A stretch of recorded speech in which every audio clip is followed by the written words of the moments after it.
Se poser la question de qu'est-ce que sera le monde en 2030 si on est un joueur de foot, c'est de se dire que sera le match quand il sera joué. Et naturellement, un joueur de foot ne se pose pas la question de savoir que sera le match quand il sera joué. Il se pose une seule question, c'est comment gagner le match. Pour ça, il se pose la question de savoir quelles sont ses forces personnelles, quelles sont les forces de ses partenaires, quelles sont les forces de ses adversaires, quelles sont les meilleures tactiques, la meilleure stratégie, comment il va tenter de créer les conditions de la victoire. Et pour ça, il doit comprendre ce qui est possible, ce qui est vraisemblable d'arriver dans l'environnement, dans le comportement des joueurs d'en face, dans le comportement du public, dans tout ce qui peut influer sur sa propre stratégie.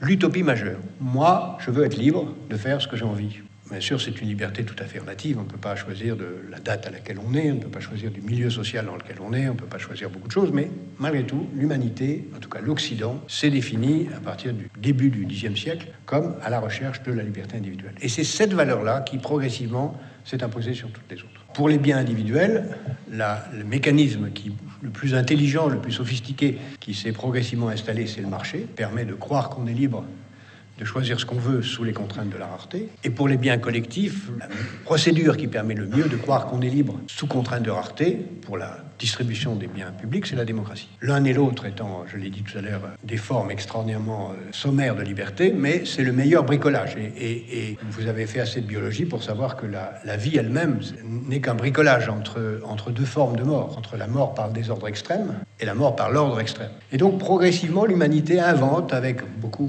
de chaos, cette idée que le meilleur couple d'organisation de la liberté sous contrainte de la rareté, c'est le marché et la démocratie qui marchent ensemble. Et ça marche assez bien, puisque progressivement, l'histoire a fait que les économies de marché sont nées, ça commence par là. Ce système qui a commencé en Flandre, puis en Italie, du Nord, puis s'est étendu un peu partout. La France étant d'ailleurs une des dernières à rejoindre le peloton, contrairement à ce qu'on croit. Et c'est pourquoi certains ont dit, encore récemment, que c'est pas la peine de parler de l'avenir, ça n'a aucun intérêt. L'avenir, c'est la généralisation progressive du marché et de la démocratie à l'échelle de la planète, qui va atteindre l'Afrique, l'Asie, circuler, il n'y a rien à voir, c'est tout. C'est ce qu'on a appelé la fin de l'histoire, qui ne veut pas dire que l'histoire est gelée, comme vous avez dû l'apprendre dans certains cours, mais ça veut dire que l'histoire est prévisible. C'est que le marché, par nature, est sans frontières. Si je suis un acteur du marché, je n'accepte pas une frontière de territoire, c'est-à-dire je considère que j'ai le droit de faire des affaires de marché sur tous les domaines, y compris les domaines qui sont le sanctuaire de l'État. Je ne vois pas pourquoi on m'interdit de commercialiser l'éducation, la santé, la défense. Et sans frontières d'un point de vue géographique, le marchand n'est pas enfermé dans des frontières de territoire. Donc le marché, par nature, est mondial. Alors que la démocratie, elle, par nature, est locale. Elle suppose un territoire et des frontières. Et donc on se trouve dans cette contradiction entre un marché qui devient de plus en plus mondial dans tous ces domaines, qui devient de plus en plus total, au sens où il ne s'exclut de rien, et une règle de droit qui, si possible, est démocratique, mais même quand elle ne l'est pas, n'est que nationale. Et donc, par nature, ce choc-là fait que le marché est le lieu d'activités qui ne sont pas soumis à la règle de droit, qui sont soit illégales, soit, pire encore, criminelles, et qui se développent très largement, faute de capacité à installer un droit de propriété, une justice sociale, une police, une justice à l'échelle planétaire. Et on le voit par l'extraordinaire développement aujourd'hui, progressivement, de toutes les activités illégales, de la fiscalité qui n'est pas capable de saisir les richesses, mais qui les laisse aller là où elles sont les moins taxées, puisqu'il n'y a pas de système global, et avec un développement considérable d'activités rentables, mais qui sont considérées dans les pays démocratiques avec un état de droit comme scandaleusement inacceptable, comme commerce des personnes humaines, trafic d'organes, activités, trafic d'armes, de drogue, etc.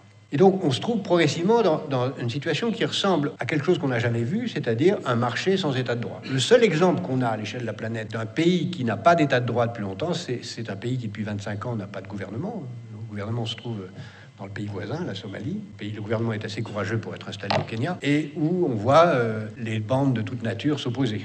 Donc la mondialisation, c'est une somalisation de la planète. La dynamique dans laquelle nous sommes, c'est une dynamique de chaos. On a failli faire une mondialisation réussie, il y avait beaucoup de choses qui ressemblaient à la période d'aujourd'hui. Puis au dernier moment, on a pris peur, et puis on s'est refermé sur nous-mêmes, et ça a donné 1914, 1918, 1929, 1933, 1939, et on est sorti de ça qu'en 1989 avec la chute du mur de Berlin. Et si nous avons ce repli que le vertige d'un état de droit planétaire pourrait entraîner, parce que cet état de droit planétaire est nécessaire pour rendre humainement vivable le marché mondial, nous aurons un repli avec des conséquences encore plus gigantesques que cette époque. Le marché et la démocratie sont fondés, je l'ai dit tout à l'heure, sur une valeur unique qui est la liberté individuelle. Je veux être libre tout le temps, en permanence. Et donc, si vous réfléchissez, la liberté individuelle, c'est le droit de changer la vie, ce qui crée la précarité des relations, précarité des contrats. Et même, on pourrait aller jusqu'à dire que l'apologie de la liberté individuelle, c'est l'apologie de la déloyauté, puisque j'ai le droit de ne pas obéir au contrat. Où on voit les technologies non seulement changer très vite, mais être au service de ce moi, maintenant, tout de suite, changeant tout le temps. Les réseaux sociaux qui sont ni des réseaux ni sociaux, puisqu'ils sont des lieux de narcissisme masturbatoire juxtaposés, où chacun essaye de se mettre en valeur, mais en rien de participer à quelque chose avec l'autre, sont des exemples d'une technologie qui participe de cette précarité et de ce moi maintenant tout de suite sans cesse remis en cause. Dans l'idéologie, ça peut casser soit vers le mieux, on met en place un état de droit planétaire, et en même temps, au lieu de s'occuper seulement de soi-même, on s'occupe des générations suivantes, on passe d'un individualisme à une autre idéologie, mais on n'en reste pas là. Et là, aujourd'hui, nous sommes au milieu du gué. Sur le seul domaine sur lequel on a un petit peu de certitude, c'est la démographie. Et la démographie nous apprend, comme vous savez, qu'on va vers un monde de 9 milliards d'habitants, que la Chine va stagner, que l'Inde va devenir le premier pays du monde, que les États-Unis vont continuer à croître, que l'Europe va sans doute stagner au rythme actuel. Dans 40 ans, il y aura plus de Turcs que de Russes. Et à la fin du siècle, si les tendances continuent, mais naturellement elle continuera, il y aura moins de Chinois que de Nigérians. Naturellement, ces tendances seront certainement changées parce que quelque chose se passera, mais ça indique quand même d'ici à 2030 où on va. Nous entrons donc dans une phase où sans doute les grands pays vont se retourner vers eux-mêmes et où il n'y aura plus de chef du monde. Et donc nous sommes plutôt, si on veut chercher un précédent historique, quelque chose comme à la fin de l'Empire romain, où une puissance dominante décline sans être remplacée. Ce qui ne veut pas dire que c'est immédiat. L'Empire romain a commencé à décliner vers l'an 0, a mis 4 siècles à disparaître, et si vous regardez ce qui s'est passé à la fin de l'Empire romain, tout le monde est devenu romain. Et en même temps, nous allons vers des mutations qui, en l'absence de puissance dominante, dans la nécessité d'un ordre mondial, créera sans doute quelque chose comme un chaos. D'abord, la poursuite du déclin relatif des États-Unis qui est en marche. Je vois ensuite, mais ça commence dès maintenant, la tentative de mettre en place un ordre mondial dans lequel non pas une nation remplacerait les États-Unis, mais un groupe de nations essaierait de mettre en place un peu d'ordre, ce qu'on a essayé d'appeler le G20, mais qui ne marche pas. Il n'y a pas d'ordre réel qui se met en place. Et donc, même s'il y a des tentatives, mettre en place des luttes communes contre la fraude fiscale, mettre en place des moyens d'une armée mondiale qui ferait quelque chose, on voit que ça ne marche pas quand il s'agit d'agir en Syrie, il n'y a personne. Quand il s'agit d'agir en Afrique de l'Ouest, il n'y a que la France. Il n'y a pas véritablement de moyens d'une police internationale. Il n'y a pas d'ordre sans police. Et il n'y a pas d'ordre démocratique sans une police appuyant sur un État démocratique. Donc on en est très loin. Donc cet ordre ne marchera pas. La troisième étape, qui est une fois et en même temps qu'on aura constaté que l'ordre politique ne marche pas, le plus vraisemblable, et c'est déjà en marche, ce sera un monde qui sera dominé par le marché. Où de plus en plus, le marché, les entreprises feront la loi. Et où ce seront les grandes entreprises qui détermineront le monde.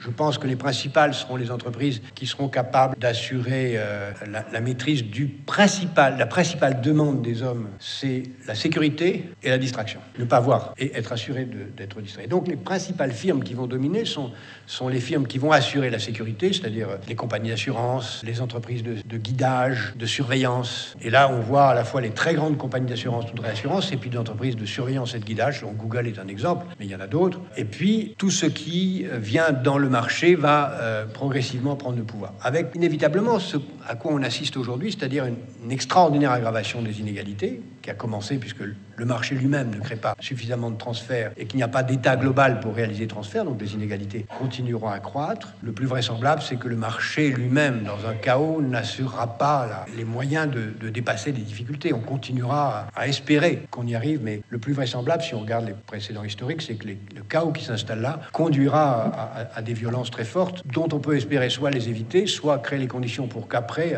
un ordre différent s'installe. C'est-à-dire qu'un ordre équilibré, harmonieux, soucieux du long terme, qui dépasse l'individualisme, s'installe non pas à la place du chaos, mais après le chaos. On peut espérer beaucoup de la technologie, mais en même temps, elle a une face double. Les technologies de l'information ne font que commencer.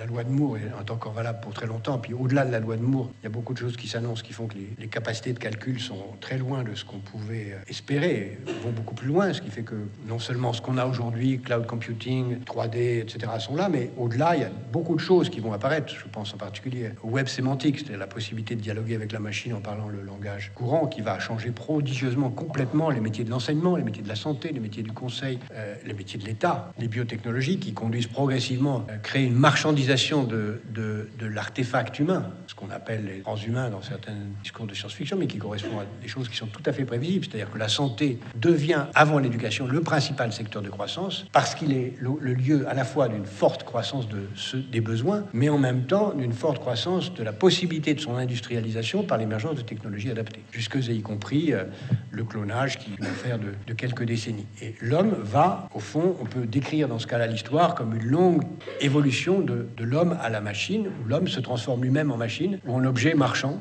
puisqu'après tout, progressivement, il se vend lui-même les moyens de créer les conditions de son immortalité en remplaçant des éléments de lui-même en objet. Les nanotechnologies, qui elles aussi sont bouleversantes dans beaucoup de domaines, y compris les domaines militaires. Et puis derrière, la principale vague de progrès technique qui va avoir le plus de conséquences sur tout cela, ce sont les sciences cognitives, les neurosciences, à la fois parce que, comme on vit plus longtemps, toutes les maladies précédentes auront été écartées. On va arriver à un moment où la probabilité que beaucoup d'êtres humains seront touchés par ces maladies à 120, 130, 140 ans apparaîtront. Ensuite, parce que le processus d'apprentissage lui-même exigera d'accumuler un plus grand nombre de connaissances. Et enfin, parce que il n'y a de croissance dans un secteur que si ce secteur connaît une productivité. Et il y a aujourd'hui 3 ou 4 domaines dans lesquels la productivité n'augmente pas. Il y a le coiffeur, il faut toujours autant de temps pour couper les cheveux, même si parfois ça va très vite. Il y a l'apprentissage, quelqu'un face à quelqu'un d'autre qui apprend, il faut toujours le même nombre d'heures pour apprendre une langue. Puis il y a un autre domaine dans lequel on n'a pas la moindre idée de la façon dont on pourrait raccourcir, si tant est qu'on le souhaite, le temps nécessaire pour faire quelque chose, c'est qu'il faut toujours 9 mois pour faire un enfant. Et on peut imaginer une humanité qui évolue pour des tas de raisons vers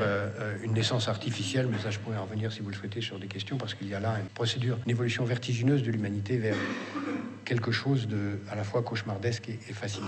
Nous sommes dans une période d'extrême incertitude. Les 20 ans qui viennent sont une période où on ne sait pas très bien où tout ça va conduire. Alors qu'est-ce que fait l'humanité quand elle ne sait pas où les choses vont conduire? Elle se donne du temps. Comment elle se donne du temps? Elle s'endette. S'endetter, c'est une façon de dire, écoutez, on verra plus tard. Pour l'instant, continuons comme ça. On verra ce qui va se passer. Ça correspond à une conception très ancienne de l'humanité qui consiste à dire j'ai des problèmes, mais quelque chose va arriver qui va me permettre de les résoudre. Une société optimiste, c'est une société qui ne fait rien et qui attend l'arrivée du Messie ou l'arrivée de la cavalerie. Et beaucoup sont comme ça en disant écoutez, non, ça ne peut pas mal finir. En oubliant que la vie finit toujours mal, la vie individuelle en tout cas. Mais ça ne peut pas mal finir, donc forcément quelque chose va se passer. Donc qu'est-ce qu'on fait en attendant? Eh bien, on crée les conditions pour que ça dure le plus longtemps possible en attendant que le meilleur arrive. Le meilleur, ça peut être le progrès technique qui va venir résoudre les problèmes par une croissance très forte. Ça peut être une solution politique, on peut rêver. Et qu'est-ce qu'on fait en attendant? On fait des dettes. On s'endette. Mais ils attendent que quelque chose se passe. Et d'une certaine façon, on peut comprendre cela. Parce que si vous prenez l'histoire américaine a réglé ces problèmes. L'histoire américaine, à plusieurs reprises, s'est trouvée au bord de la catastrophe. Ne serait-ce que 1945, en sortant de la guerre, l'Amérique était au bord du chaos. Elle avait une dette publique bien plus élevée qu'aujourd'hui. Puis, pof, progrès technique, elle est sortie. 1980, l'Amérique était au bord de la catastrophe. Tout le monde disait que c'était la fin de l'Amérique. Et microprocesseurs, l'Amérique est sortie des difficultés. Donc l'idée que quelque chose peut arriver qui peut nous en sortir et qu'il suffit de prendre le temps de serrer les dents et d'attendre, c'est pas une idée invraisemblable. Mais ça ne suffit pas. Il faut créer les conditions pour que ça arrive. Aujourd'hui, c'est dans ce pari dans lequel nous nous trouvons. Et ce pari, je ne pense pas qu'il puisse être gagné sans penser le monde un peu autrement. C'est-à-dire en se posant la question de savoir, au-delà de cet équilibre relatif, quel peut être le bon modèle de développement, quelles peuvent être les valeurs pour lesquelles il faut se battre, quelle est l'idéologie que le monde va choisir. Et certains le regardent un peu à travers le monde, disent écoutez, ce modèle est épouvantable, le seul qui vaille, c'est le modèle théologique, et je choisis le retour à l'éthique et à la fondamentalisme religion, comme dans toutes les religions, et c'est pourquoi on voit ce retour à une théologie qui a du sens comme refus des contradictions du marché de la démocratie dont je viens de parler, et qui peut l'emporter, à mon avis, que de façon provisoire, pas de façon durable. Et puis on peut penser aussi que quelque chose qui serait un nouveau modèle puisse s'installer. Je le vois surgir, c'est peut-être le plus difficile, dans l'opposition entre l'individualisme et l'altruisme. Il est rationnel de penser que j'ai intérêt au bonheur des autres. Parce que si les autres sont heureux, je serai heureux. Nous avons intérêt à ce que les autres réussissent, et alors on a intérêt à ce que les autres soient bien formés, à ce que les autres soient bien soignés, à ce que les autres soient heureux comme condition de notre succès. Et ça nous fait entrer dans un monde où nous avons intérêt au succès des générations suivantes, nous avons intérêt au succès de nos voisins, nous avons intérêt rationnel à cela, sans compter le fait qu'on peut idéalement trouver aussi du plaisir au sourire, au bonheur des autres. Et je pense que c'est ça la grande bataille idéologique qui détermine tout